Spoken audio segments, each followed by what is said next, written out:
చెప్పలు గట్టి బాగున్నారా బాగలేరా? దేవుడు ఇంకా మిమ్మల్ని బాగు చేయను గాక. క్లుప్తంగా కొన్ని మాటలు మనం ధ్యానించుకుందాం. ద్వితీయోపదేశకాండం 28వ అధ్యాయం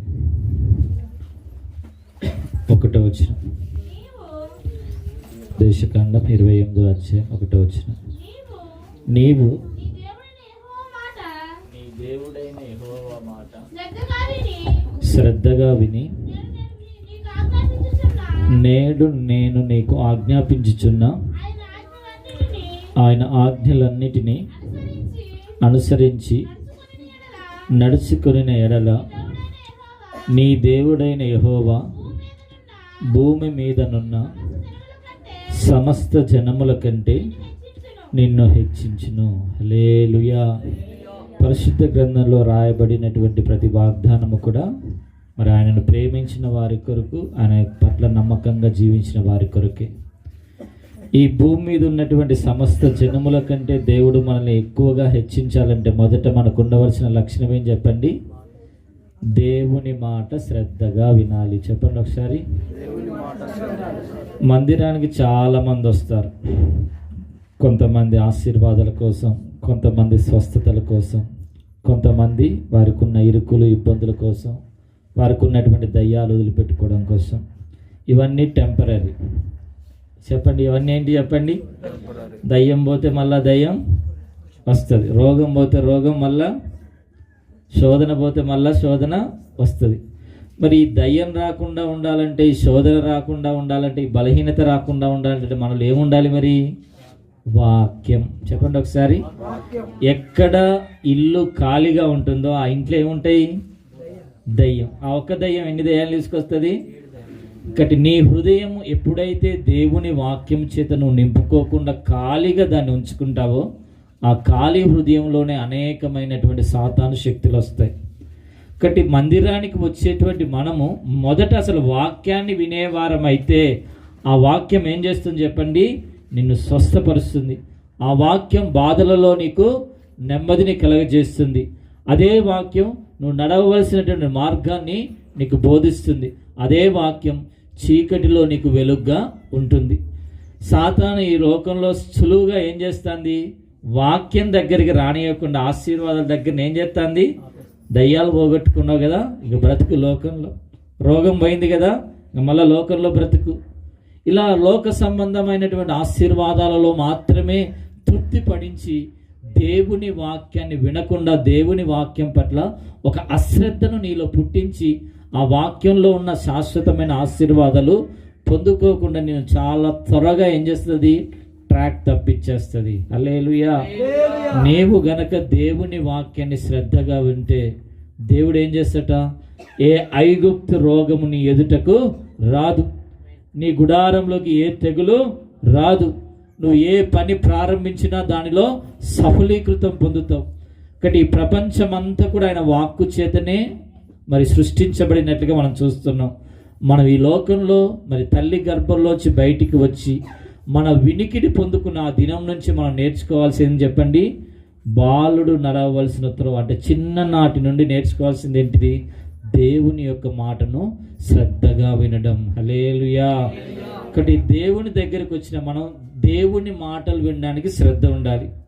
ఇలాగనే ప్రతిరోజు ఒక గ్రామంలో మీటింగ్ పెడుతూ ఒక కుటుంబంలో చాలామంది కూడుగా ఉంటే మరియా, మార్తా, లాజరు అనే కుటుంబంలోకి తరచుగా యేసుప్రభు వచ్చి కూటాలు పెట్టు మళ్ళా తన యాత్రలు ప్రారంభిస్తూ ఉండేవారు. ఆ మరియా ఇంటికి వచ్చినప్పుడు అందరూ రకరకాల పనులలో నిమగ్నమైపోతారు. లాజరేమో రోడ్లెమ్మడి తిరుగుతూ ఉంటాడు. మార్తేమో వచ్చిన వాళ్ళకి మంచిగా భోజనాలు పెట్టాలని భోజన కార్యక్రమాల్లో నిమగ్నం అయిపోతుంది. మార్త మాత్రం దేంట్లో నిమగ్నం అయిపోతుంది చెప్పండి? ఆయన పాదాల దగ్గర కూర్చొని ఆయన మాటలు వింటూ ఉన్నది. హల్లెలూయా, హల్లెలూయా. ఎవరి మాటలు వింటే ఆశీర్వాదము? ఈరోజు ఒక మనిషి సినిమా థియేటర్లో 3 గంటలు కూర్చోగలుగుతున్నాడు. ఊరు అడ్డ మీద బండల మీద కొన్ని గంటలు కూర్చొని సోది పెట్టగలుగుతున్నారు. కుటుంబంలో బంధువుల దగ్గర కూర్చొని గంటలు గంటలు సోది పెట్టుకోగలుగుతున్నాడు. కానీ దేవుని పాదాల దగ్గర కూర్చొని ఆయన మాటలు వినలేకపోతూ ఉన్నారు. హల్లెలూయా. అందుకే దేవుని దగ్గర నుండి వస్తున్నటువంటి శాశ్వతమైనటువంటి ఆశీర్వాదాలు పొందుకోలేకపోతున్నారు. కాబట్టి ప్రతిరోజు మనం నేర్చుకోవాల్సింది ఏం చెప్పండి? దేవుని మాటను శ్రద్ధగా వినడం మనం నేర్చుకోవాలి. హల్లెలూయా. కాబట్టి ఎంత శ్రద్ధగా మనం దేవుని మాటలు వింటామో ఈ లోకంలో దేవుడు సమస్త జనముల కంటే దేవుడు మనల్ని ఎక్కువగా ఆశీర్వదిస్తారు. మొట్టమొదటిగా ఆశీర్వదించి వెళ్ళిన వ్యక్తి ఎవరు చెప్పండి? అబ్రహాం. అబ్రహాంతో దేవుడు ఎన్ని మాటలు మాట్లాడాడు? మొదట ఒక్కటే మాట. చెప్పండి, ఏ మాట చెప్పండి? అబ్రహామా, నీ దేశమును, నీ స్వజమును, నీ స్వజనములు చేస్తున్న ఆ భక్తిని విడిచిపెట్టి నేను చూపిస్తున్న దేశంలోకి వెళ్ళుము, నేను ఒక దేశమునే నీకు స్వాస్థ్యంగా ఇస్తాను అని చెప్పాడు. హల్లెలూయా. వెంటనే శ్రద్ధ కలిగి మాట విన్నాడా లేదా? చూడండి, లోపడడం వెంబటే దేవుడు తనతో పాటు కూడా రావడం మొదలుపెట్టాడు. హల్లెలూయా. కొన్ని దినాల తర్వాత అంటాడు, ఆకాశ నక్షత్రం వలె, ఇసుక రేణుల వలె నీ సంతానాన్ని చేస్తాను, సమస్త జనుల మధ్యలో నువ్వు ఆశీర్వాద కారకుడిగా ఉంటావు, నిన్ను బట్టి అన్యజనులు దీవించబడతారని చెప్పినట్టుగా మనం చూస్తున్నాం. కాబట్టి సాతాను ఏం చేస్తుందంటే దేవుడు చెప్పినటువంటి మాట మీద శ్రద్ధ లేకుండా వేరొక మాట మీద శ్రద్ధ నిలిపేటట్టుగా చేస్తుంది. ఆదాము హవ్వలను ఏదైనా తోటలో పెట్టినప్పుడు కూడా దేవుడు వారికి అన్నీ ఇచ్చాడు. ఒక్క విషయంలో మాత్రమే శ్రద్ధ కలిగి జాగ్రత్త కలిగి దాన్ని జోలికి పోగొట్టే సాతాను ఏం చేసింది? దేవుడు దేన్నైతే నొక్కి చెప్పాడో దాన్నే చేయడానికి సాతాను ప్రేరేపించినట్లుగా మనం చూస్తున్నాం. హల్లెలూయా. ఈరోజు నీ ఆధ్యాత్మిక జీవితంలో, భౌతికమైన జీవితంలో దేవుని మాటకు గనుక నువ్వు శ్రద్ధ ఇవ్వకపోతే నీ గురించి కూడా దేవుడు శ్రద్ధ తీసుకోడు. హల్లెలూయా. ఎవరు విరిగి నలిగిన హృదయము గలవారై ఆయన మాటకు వణుకుచుంటాడో వారి మీద ఎల్లప్పుడూ ఆయన శ్రద్ధ నిలిపేటువంటి దేవుడు. హల్లెలూయా. వారిని ముదిమి వచ్చేంత వరకు ఎత్తు పెట్టుకునేటువంటి దేవుడు. వారి మార్గములో వారిని కాపాడడానికి వారి కొరకు దేవదూతలను కంచగా ఉంచేటువంటి దేవుడు.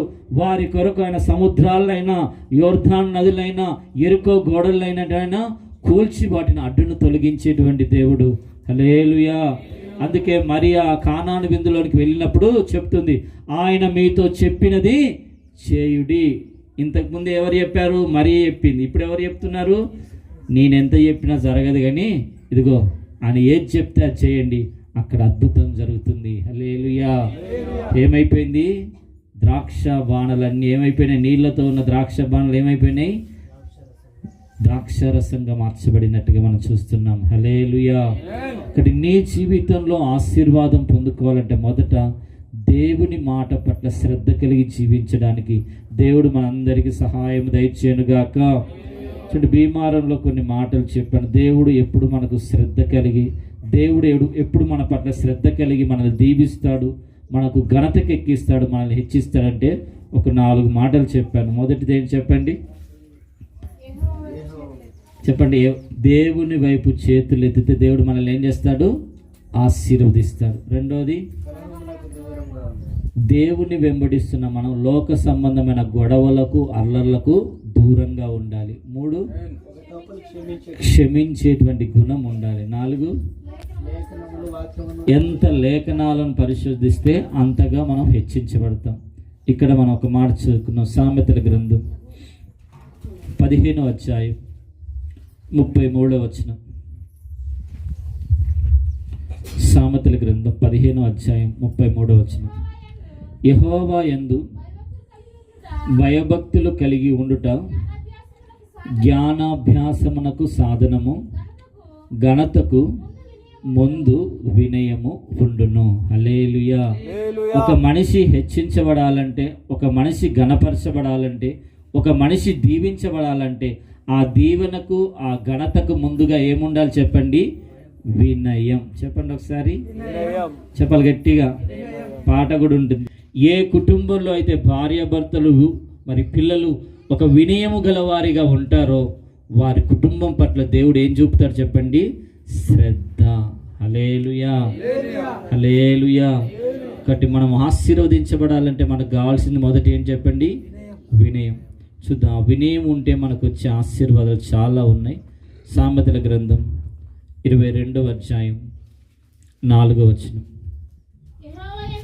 యెహోవా యందు భయభక్తులు కలిగి ఉండుట వినయమునకు ప్రతిఫలము, ఐశ్వర్యమును, ఘనతయు, జీవమును దాని వలన కలుగును. హల్లెలూయా. దేవుని దగ్గర మనం ఎంత వినయాన్ని మనం నేర్చుకుంటామో అంత ఐశ్వర్యవంతులుగా దేవుడు మారుస్తాడు. అంత ఆత్మ సంబంధమైన ఐశ్వర్యమును, భౌతికమైన ఐశ్వర్యమును మనం పొందుకోవాలంటే దేవుని సన్నిధి ఎట్లుండాలి చెప్పండి? వినయం. మరి వినయం అంటే మన భాషలో ఏమంటాం చెప్పండి? తగ్గించుకొని ఒదిగి ఉండడం. ఇజ్రాయేలు ప్రజల్లో చాలామంది ఆకులు రాలినట్లుగా రాలిపోవడానికి గల కారణం ఏంటి? వినయం లేదు. చెప్పండి. అమ్మ, ఈ దినానికి ఎంత మన్నా అవసరమవుతుందో ఆ మన్నా మాత్రమే కూర్చుకోమని చెప్తారు. వెంటనే లోబడి వినయం చూపించి ఓ డబ్బానే కదా తీసుకోవాలి, డబ్బాని తీసుకోవాలి కదా, వీళ్ళు ఏం చేస్తారు? 2 డబ్బాలు తీసుకుంటారు. ఆ 2 డబ్బాలు తీసుకుని ఇంట్లో పెడితే అదేమన్నా ఉంటుందో చెప్పండి? తెల్లారి వరకు భయంకరమైన కంపు, పురుగులుగా పట్టిపోతుంది. ఈరోజు మన జీవితంలో కూడా కొన్ని పురుగులు పట్టిపోయిన అనుభవాలు, కొన్ని దుర్వాసనతో కూడిన అనుభవాలు మన జీవితంలోకి ఎంటర్ కావడానికి గల కారణం ఏంటి చెప్పండి? దేవుడు చెప్పిన మాటకు మనం వినయం చూపించకపోవడం. మనందరికీ తెలుసు, నయమాన్ అనే ఆ కుష్ఠిరోగి దేవుని సన్నిధిలోనికి వస్తూ ఉన్నప్పుడు ఆ దేవుని సన్నిధిలోనే మన సర్వ శరీరానికి ఆరోగ్యం ఉన్నదని ఎప్పుడైతే ఆ ఇజ్రాయేలు చిన్నది తనకు సువార్త ప్రకటించిందో, రథాలు వేసుకొని బంగారమును, వెండిని, వస్త్రాలు పట్టుకొని వస్తూ ఉన్నాడు నయమాన్. స్వస్థత పొందుకున్న తర్వాత అతనికి కానుకలు ఇచ్చిపోదామని. పోనీ దగ్గరకు వచ్చిన తర్వాత అక్కడ ఉన్నటువంటి ఆ సేవకుడు ఎలిషా ఏమన్నాడు? నువ్వు వెళ్ళి యోర్దాను నదిలో 7 మార్లు మునుగు, నీకున్న కుష్ఠు రోగము, బలహీనత అంతా తొలగిపోతుంది. వెంటనే నయమాన్ ఏం చేయాలి? చెప్పిన మాట విని వినయమనస్కుడై వెళ్ళి యోర్దాను నదిలో మునగాలి. ఏం చేస్తున్నాడు? గర్విష్టి అయి వినయము చూపించకుండా కోపము చూపించి, మా దేశంలో, సిరియా దేశంలో ఇంతకంటే శ్రేష్టమైన నదులు లేవా, ఇంతకంటే మంచి నీళ్లు లేవా, ఇంతకంటే ఎంతో సుందరమైనటువంటి నదులు ఉన్నాయి కదా, అక్కడ మునుగుదా అని చెప్పకుండా, నన్ను కనీసం నా మీద చేయి పెట్టకుండా వెళ్ళిపోమని చెప్తున్నాడని చెప్పిన మాట వినకుండా లోపల అనేకమైన మాటలను ధ్యానించుకుంటూ వెళ్ళిపోతున్నాడు. ఆరోగ్యం వచ్చిందా? రాలేదు. హల్లెలూయా. అతని దగ్గర ఉన్న సేన, అతని రథాన్ని నడిపించే ఆ రథసారిది వినయ మనసుతో చెప్తున్నాడు, తండ్రి, నాయనా, యజమానుడా, ఆ సేవకుడు నీ దగ్గర వెండి అడగలేదు, బంగారం అడగలేదు, నీ దగ్గర భారమైంది ఏమి అడగలేదు, వెళ్ళి యోర్దాను నదిలో 7 సార్లు మునిగి రమ్మన్నాడు. అది చేస్తే నీకే కదా మంచిది అని వినయ భావంతో ఎప్పుడైతే అది చెప్పాడో తన్ను తాను తగ్గించుకొని వెళ్ళి యోర్దాను నదిలో 7 సార్లు మునగగానే ఏమొచ్చింది చెప్పండి? స్వస్థత. చెప్పండి ఒకసారి. పరలోకంలో ఉన్న ప్రతి దైవికమైన స్వస్థతను, ఆశీర్వాదం మనం పొందుకోవాలన్నా చెప్పిన మాటకు దేవుడు ఏ విధంగా మనల్ని జీవించమని చెప్పాడో ఆ విధంగా గనక మనం జీవిస్తే ఏ తెగులు నీ గుడారమునకు రాదు. హల్లెలూయా, హల్లెలూయా. మరి నయమాను మరలా తన వినయ మనస్కుడై ఎప్పుడైతే ఆ యోర్దాను నదిలో మునిగాడో ఏమొచ్చింది? ఆశీర్వాదం. హల్లెలూయా. ఇక్కడ దేవుని సన్నిధిలోకి వచ్చిన మనం ఏం చేయాలి? దేవుని మాట ఇంటి ఏమొస్తుంది చెప్పండి? ఆశీర్వాదం. స్కూల్లోకి వెళ్ళిన పిల్లలు టీచర్ మాట వినకుండా బయట వాళ్ళ మాటలు వింటే ఏమవుతుంది? అక్క తినేటోడుగా తయారవుతాడు, బర్రెలు తోలేటోడుగా, పందులు మేపేటోడుగా తయారవుతాడు. అదే టీచర్ మాట ఈయన చెప్పిన వాటన్నీ నేర్చుకుంటే భవిష్యత్తులో టీచర్ కంటే గొప్పవాడిగా మార్చబడతాడు. హల్లెలూయా, హల్లెలూయా. ఈ మందిరానికి వచ్చిన మనము కూడా అనేకమైన విషయాలు తెలుసుకుని అనేకమైన విషయంలో ఎదిగితే ఈ తరంలో దేవుడు మనల్ని అనేకులకు ప్రయోజనకరంగా దేవుడు మారుస్తాడు. హల్లెలూయా. ఆ విధంగా దేవుని మాటకు మనం వినయ భయభక్తులు చూపేవారిగా దేవుడు మనల్ని కూడా మార్చునుగాక. ఒక మాట చదువు. రాజులు రాసిన మొదటి గ్రంథం 21వ అధ్యాయం 29వ వచనం.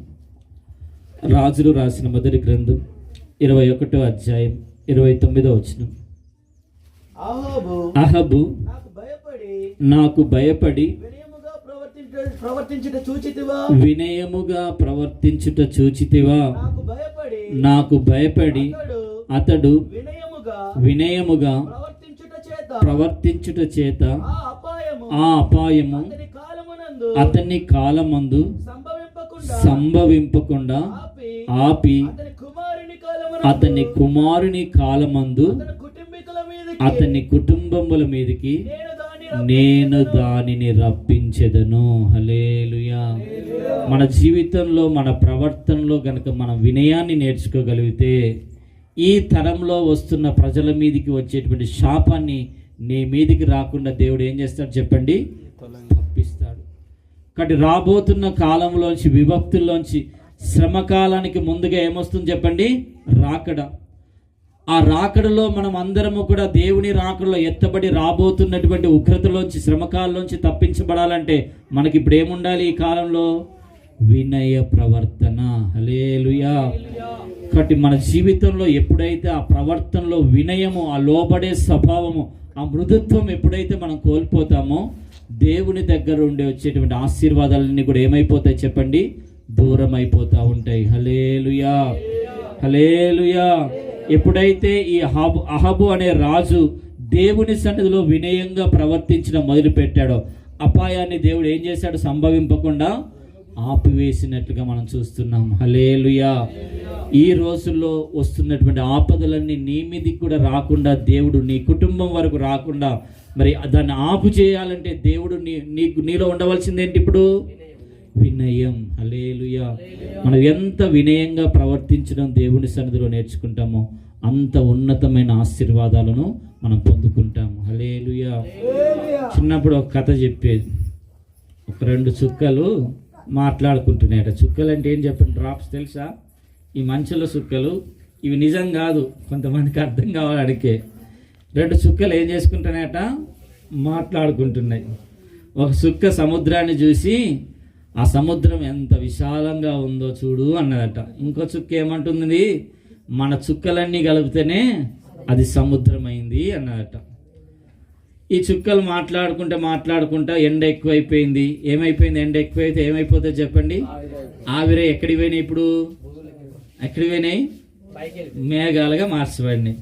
ఈ మేఘాలకు ఒకసారి చల్లగాలి తగలగానే ఏమైపోయింది? మళ్ళీ ఆ చుక్కలన్నీ మళ్ళా కింద పడడం ప్రారంభించింది. పడుతూ మొదటి చుక్క అన్నది, నేను సముద్రంలో ఎందుకు ఒక మంచి అంతస్తు మీద, కోటీశ్వరి ఇల్లు మీద పడాలని ఏం చేస్తుంది? అది ఒక కోటీశ్వరి ఇల్లు ఎక్కడుంటుందో ఆ గాలికి అక్కడ పరిగెత్తాలని ఉరుగు కలుగుతుంది.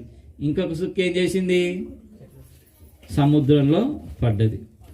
కొంచెం ఎండగొట్టంగానే మళ్ళీ ఏమైపోయింది చెప్పండి? అది ధనవంతుడి మీద పడ్డది, ఆవిరైపోయింది. కానీ ఇదేం నేర్చుకున్నది? అందరితో కలిసి ఉంటుంది. అన్ని చుక్కలు అక్కడ ఉండగా నేనొక్కదాన్ని సపరేట్గా పోయి ఉండడం ఎందుకు అనుకుని ఎక్కడ పడాలనుకున్నది? అన్ని చుక్కలు ఎక్కడ ఉన్నాయో అక్కడ ఉండాలనుకున్నది. హల్లెలూయా, హల్లెలూయా, హల్లెలూయా. మనం కూడా ఎలా ఉండాలి? ఎలా ఉండాలమ్మా? వినయం. చెప్పండి ఒకసారి. నువ్వెంత, నేనెంత. చెప్పండి. నువ్వెంత, నేనెంత. హల్లెలూయా. మీ కుటుంబంలో కలిసి భోజనాలు చేస్తున్న వాళ్ళు ఒకసారి హల్లెలూయా చెప్పండి. ఉన్న భార్య భర్త పిల్లలందరూ కలిసి భోజనాలు చేస్తున్న వాళ్ళు ఒకసారి హల్లెలూయా చెప్పండి. మిగతా వాళ్ళందరికీ వినయాలు లేవు. వీళ్ళు దావీదు కుటుంబాలు కాదు, సౌలు కుటుంబాలు అనుకుంటా.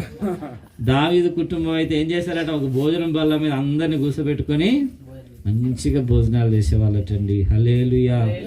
ఎక్కడ వినయము, ఐక్యత ఉంటుందో అక్కడ ఏముంటాయి చెప్పండి? శాశ్వతమైన ఆశీర్వాదాలు ఉంటాయి. హల్లెలూయా, హల్లెలూయా. ఈరోజు నీలో వినయము లేకుండా నీ కుటుంబంలో ఆశీర్వాదం వస్తుందా?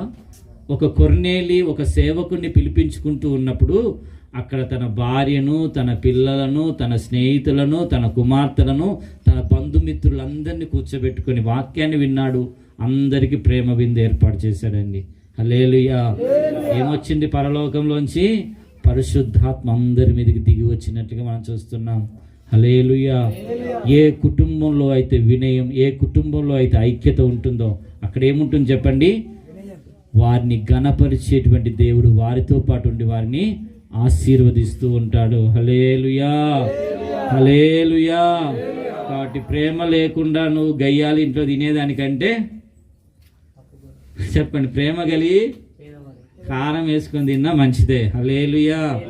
ఎప్పుడైనా మీరు ఆశీర్వాదం పొందుకోవాలంటే, పరలోకం పొందుకోవాలంటే కోటీశ్వరులు కావాలని కోరుకోకండి. ఏం కావాలి చెప్పండి? వినయం కలిగిన వాడు. చెప్పండి ఒకసారి, చెప్పాలి గట్టిగా. కాబట్టి డబ్బు ఎంత ఉన్నదని ముఖ్యం కాదు, వినయ భావం ఎంత ఉన్నదనే ముఖ్యం. హల్లెలూయా. దీనులను దేవుడు పెంట కుప్పల్లోంచి పైకి లేవనెత్తి ఎక్కడ కూర్చుండబెడతాడు? ఈ లోకంలో వినయము లేకుండా నీకు ఎంత డబ్బు ఉన్నా ఒకరోజు పరలోకపు సింహాసనాన్ని నువ్వు పొందుకోలేవు. దేవుని పట్ల, సంఘం పట్ల, ఎదుటి వ్యక్తి పట్ల ఎప్పుడైతే వినయభావం మనం నేర్చుకుంటామో ఆ వినయభావం మనల్ని ఏం తీసుకొస్తుంది చెప్పండి? ఘనత. హల్లెలూయా. అటువంటి వినయ మనసు దేవుడు మనందరికీ దయచేయునుగాక. సామెతల గ్రంథం 29వ అధ్యాయం 23వ వచనం. సామెతల గ్రంథం 29వ అధ్యాయం 23వ వచనం.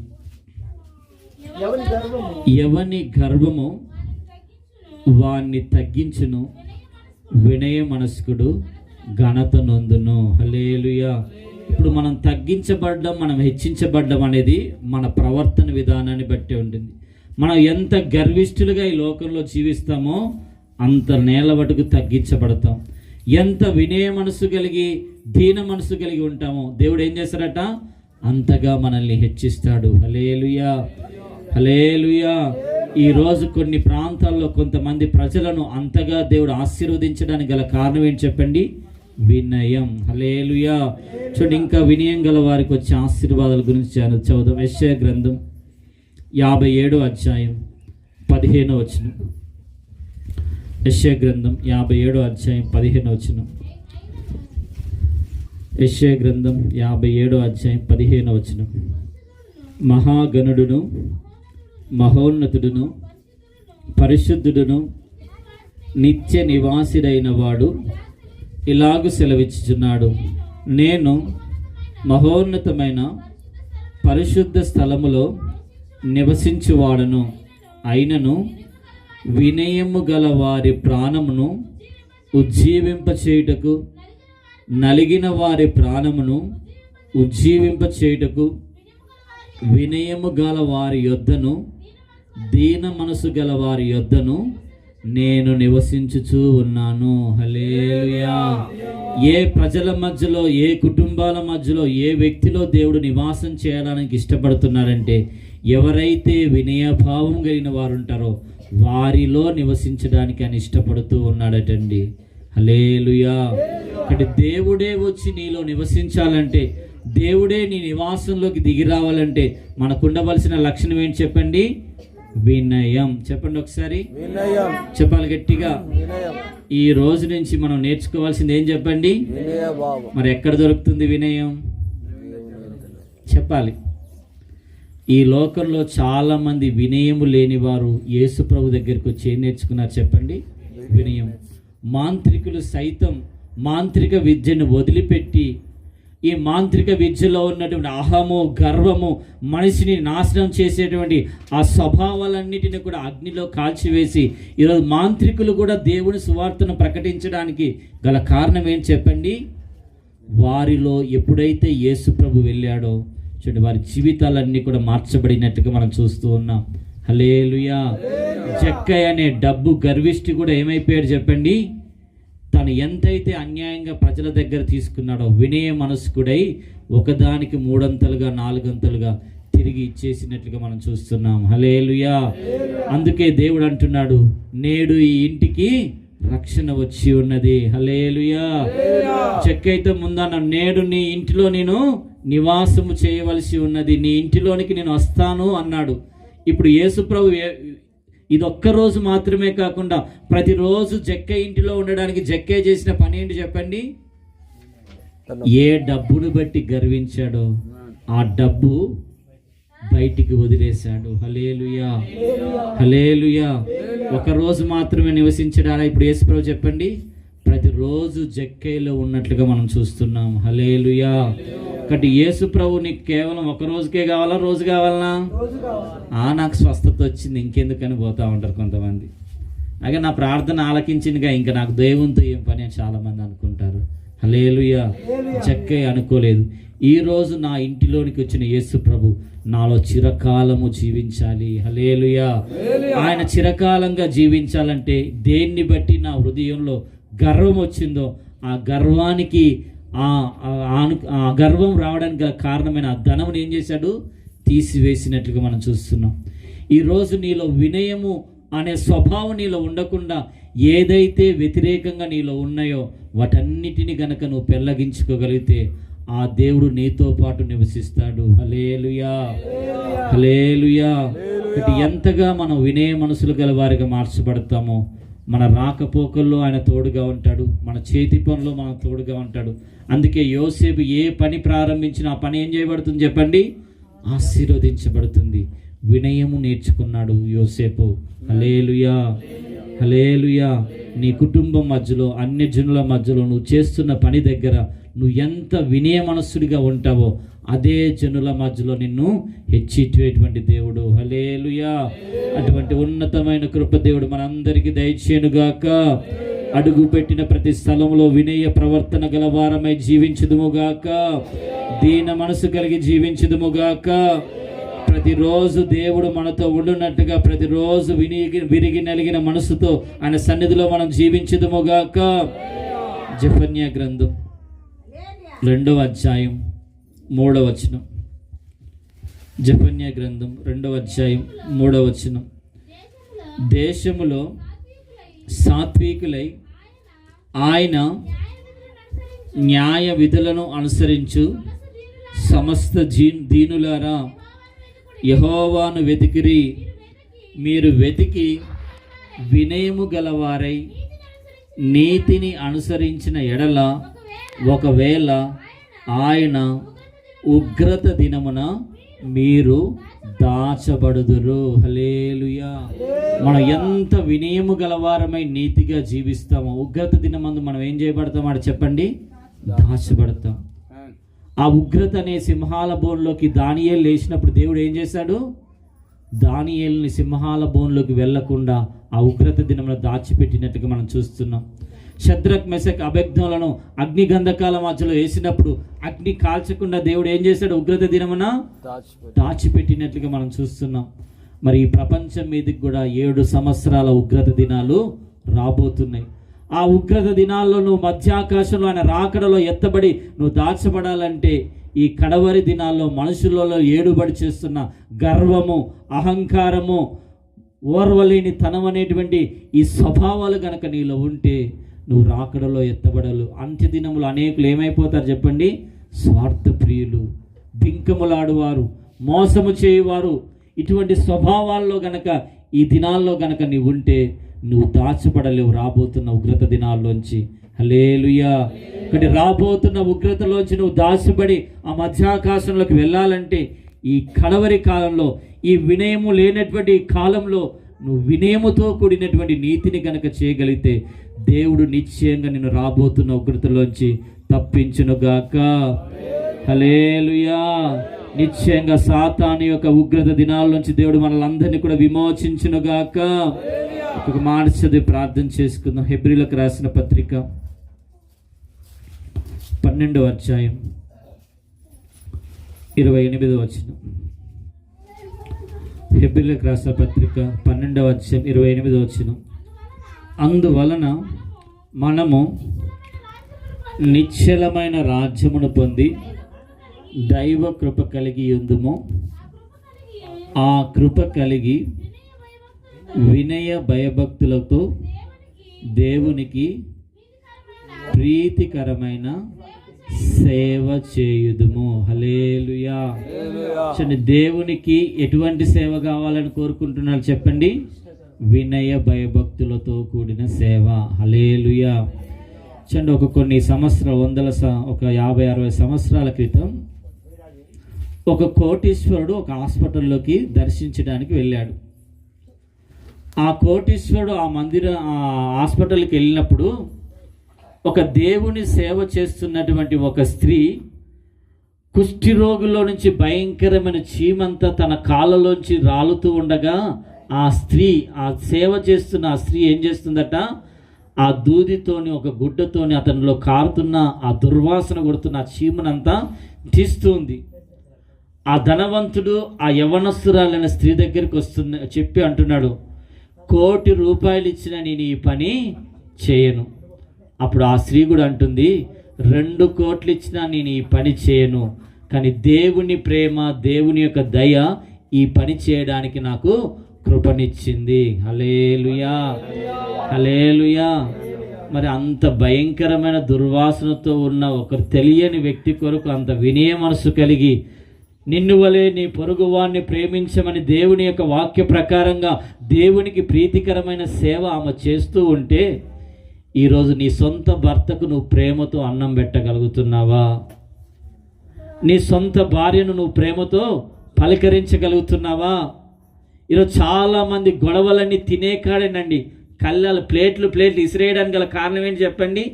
తినే కాడ స్టార్ట్ చేస్తుంది గొడవలన్నీ. హల్లెలూయా. బతికేదే 14-70 సంవత్సరాలు. ఈ జానెడు పొట్ట కోసం బతికే ఈ దినాల్లో తృప్తిగా తినొద్దు చెప్పండి. సంపాదించిందంత దేని కొరకమ్మా? ఏదో ఈ లోకంలో తృప్తిగా బతికి ఆయన రాజ్యంలోకి వెళ్ళడానికి. మరి సంపాదించిందంతా ఈ జానెడు పొట్టకు తృప్తి జరగకుండా ప్లేట్లు అంత గర్వం ఎందుకు చెప్పండి? అంత అహంకారం ఎందుకు? హల్లెలూయా. తినే కాడ కూడా కొంతమందికి నెమ్మది ఉండదండి. ఎక్కడో మోయాబు దేశంలో పుట్టిన రూతు బెత్లెహేములకు వచ్చినప్పుడు అక్కడున్న ఆ పొలం యొక్క యజమాడు కొన్ని పేనాలు ఇస్తే కొన్ని తిని తృప్తిగా తిని కొన్నిటిని తీసుకుపోయి ఏమిచ్చిందట? అత్తకి ఇచ్చిందట అండి. హల్లెలూయా. ఈమెకు అత్తను చూడంగానే రోమాలు లేచిపోతాయి కొంతమందికి అయితే. కొంతమంది అత్తలకేమో కోడలను చూడంగానే ఏమైపోతాయి? రోమాలు లేచిపోతూ ఉంటాయి. హల్లెలూయా. ఇటువంటి గర్వపు స్వభావాలు మనలో రాకూడదు. హల్లెలూయా. రూతు ఎంత వినయ స్వభావం కలిగి బెత్లెహేములో జీవించిందో అంతగా హెచ్చించబడినట్లుగా మనం చూస్తూ ఉన్నాం. హల్లెలూయా, హల్లెలూయా. ఈరోజు దేన్ని బట్టి నీ గర్వం? కొంతమందికి అందాన్ని బట్టి గర్వం, కొంతమందికి ఆస్తులను బట్టి గర్వం, కొంతమందికి జాబును బట్టి గర్వం, కొంతమందికి ఆరోగ్యాన్ని బట్టి గర్వం, కొంతమందికి మాటకారినని గర్వం, కొంతమందికి నేను ఆటకారిననే గర్వం. ఈ గర్వాలు ఏవి దేవుని రాజ్యానికి మనల్ని తీసుకుని వెళ్ళవు. గర్విష్ఠైన నెబుకద్నెజర్ రాజును దేవుడు ఏం చేశాడు? గడ్డి మేపిచ్చాడు వినయం వచ్చేంత వరకు. హల్లెలూయా, హల్లెలూయా. నీకు ఎన్ని కోట్లున్నా నువ్వు బొందబెట్టవలసింది మట్టిలోనే. నువ్వు ఎంత కోటీశ్వరుడు అయినా నువ్వు బంగారంలో ఏమీ బొందబెట్టబడవు. హల్లెలూయా. ఒకటి గర్వము మనకు పనికిరాదు, అహము మనకు పనికిరాదు. ఒక క్రైస్తవుడు కలిగి ఉండవలసిన లక్షణం వినయం. హల్లెలూయా. ఒకటి మీరు వినయంగా జీవిస్తే అసలు గొడవలు ఉంటాయా చెప్పండి? భార్య భర్తల మధ్యలో గొడవ ఉండవు, అత్త మామల మధ్య గొడవ ఉండవు, అల్లుళ్ళ మామ మధ్యలో ఉంటాయా చెప్పండి? గొడవలు ఉండవు. హల్లెలూయా. యోబు నేర్చుకుంది ఆ వినయ భావం. అందుకే సాతాను కంకణము కట్టుకొని ఆ యోబులో ఉన్న వినయాన్ని దొంగిలించాలని తనకున్న ఆస్తిని, తనకున్న పిల్లలందరినీ ఎతకపోయిన యోబు అంటాడు, నేను తల్లి గర్భంలోంచి దిగంబరిగా వచ్చాను, దిగంబరిగా పోతాను, యెహోవా నామానికే స్తుతి కలుగునుగాక. అటువంటి వినయము గల ప్రాణమును ఉజ్జీవింప చేయటకు ఒక రోజు దేవుడు దిగి వచ్చి ఏం చేశాడు? 2 అంతలుగా దేవుడు పోగొట్టుకున్న దానికంటే ఎక్కువగా ఆశీర్వదించినట్టుగా మనం చూస్తున్నాం. హల్లెలూయా, హల్లెలూయా. ఊజు దేశంలో యోబు లాంటి గొప్ప వ్యక్తి మరొకడు లేడట. కానీ తనలో ఏం లేదు చెప్పండి? గర్వం. ఈరోజు దేన్ని బట్టి నువ్వు గర్విస్తున్నావు? హల్లెలూయా. ఒకటి నాశనానికి ముందు మనిషిలోకి వచ్చేది ఏం చెప్పండి? గర్వం. ఘనతకు ముందు వచ్చేది ఏంటి? వినయం. చెప్పండి ఒకసారి. నాశనానికి ముందు వచ్చేది గర్వం, ఘనతకు ముందు వచ్చేది వినయం. కాబట్టి నీకు ముందుగా ఎంత వినయం ఉంటుందో అంత ఘనమైన స్థానంలోకి వెళ్ళడానికి దేవుడు నీకు సహాయం చేస్తాడు. హల్లెలూయా. దేవుని చేత మనం ఘనపరచబడదుముగాక, దేవుని చేత హెచ్చించబడదుముగాక, దేవుని చేత ఉన్నతమైన స్థానాన్ని పొందుకుందుముగాక. హల్లెలూయా. చూడండి, అందుకే 40 దేశాలకు దావీదును రాజుగా చేసిన తన ఆశ ఏందో తెలుసా?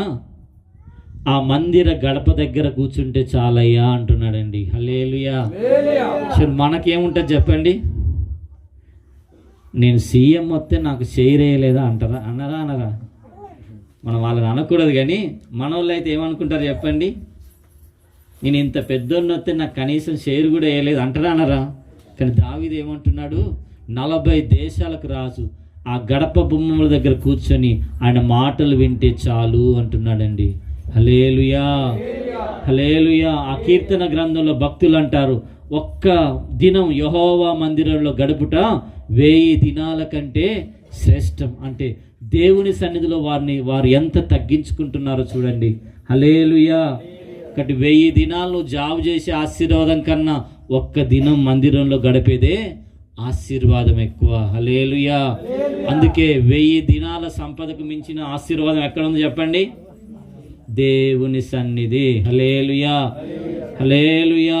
అందుకే దానియేలు లాంటి వాళ్ళు, యోసేపు లాంటి వాళ్ళు, దావీదు లాంటి వాళ్ళు వారికున్న స్థానాలను బట్టి గర్వించలేదు, దేవుని వైపు మోకరించి చేతులెత్తినట్లుగా మనం చూస్తున్నాం.